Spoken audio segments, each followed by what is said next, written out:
हम जेंडर की स्टडी और सोसाइटी की स्टडी क्यों करते हैं, ये क्वेश्चन है आज का।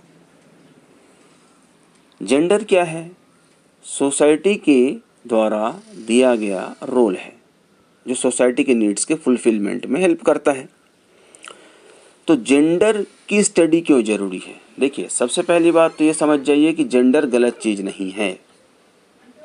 जेंडर सोसाइटी ने हेल्प करने के लिए ही दिया है। तो अब क्या है, जेंडर पर हम रिसर्च करते हैं, स्टडी करते हैं, एनालाइज करते हैं। क्यों करते हैं? क्योंकि जो सोशल नॉर्म्स हैं जो कि वुमेन से और मेन से जुड़े हुए हैं, क्या वो सोशल नॉर्म्स सही तरीके से वर्क कर रहे हैं? अगर वो सही तरीके से वर्क नहीं कर रहे हैं तो उस कंडीशन पे हम उसको चैलेंज करते हैं, उसमें क्या गलत है उसको ढूंढते हैं और उसको सही करते हैं। क्यों करते हैं? क्योंकि हमको जस्टिस चाहिए, हमको इक्वालिटी चाहिए। किसके लिए? मेन और वुमेन दोनों के लिए, किसी एक के लिए नहीं। एक के लिए बात होगी तो फिर से वो जेंडर बायस ही होगा, इसीलिए दोनों के लिए होता है। और इस जस्टिस और इक्वालिटी के थ्रू हम किस चीज़ को अचीव करते हैं? फंडामेंटल डेवलपमेंट को। किसी भी कंट्री में फंडामेंटल डेवलपमेंट जरूरी है।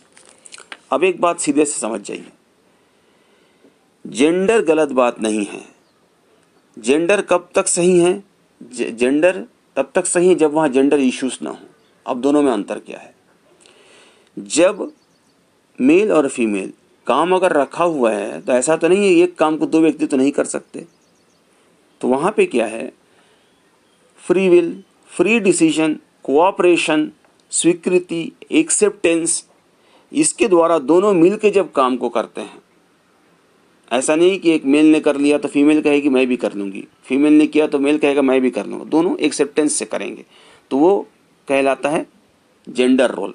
अब जेंडर इशू कब होता है? जब वहाँ दबाव से काम होता है, जब वहाँ फ्री विल से काम नहीं होता, एक्सेप्टेंस से काम नहीं होता, स्वीकृति से काम नहीं होता, तब वो इश्यूज आती हैं, इनइक्वालिटीज आती हैं, डिस्क्रिमिनेशन आती है। तो जेंडर का रोल क्या है यहाँ पे? जेंडर की स्टडी क्या करती है? जेंडर रोल सही तरीके से हो रहा है या नहीं हो रहा है, तो जेंडर इश्यूज को सॉल्व करने में हेल्प करती है, फंडामेंटल डेवलपमेंट में हेल्प करती है। इसीलिए जेंडर और सोसाइटी का स्टडी जरूरी है। हमेशा समझिएगा, जेंडर और जेंडर इश्यूज दोनों अलग अलग बातें हैं। दोनों को मिला करके मत पढ़िए, दोनों को एक जैसा मत समझिए। जेंडर इश्यूज जब तक नहीं आएंगे तब तक कोई प्रॉब्लम नहीं है। Okay, thank you, have a good day.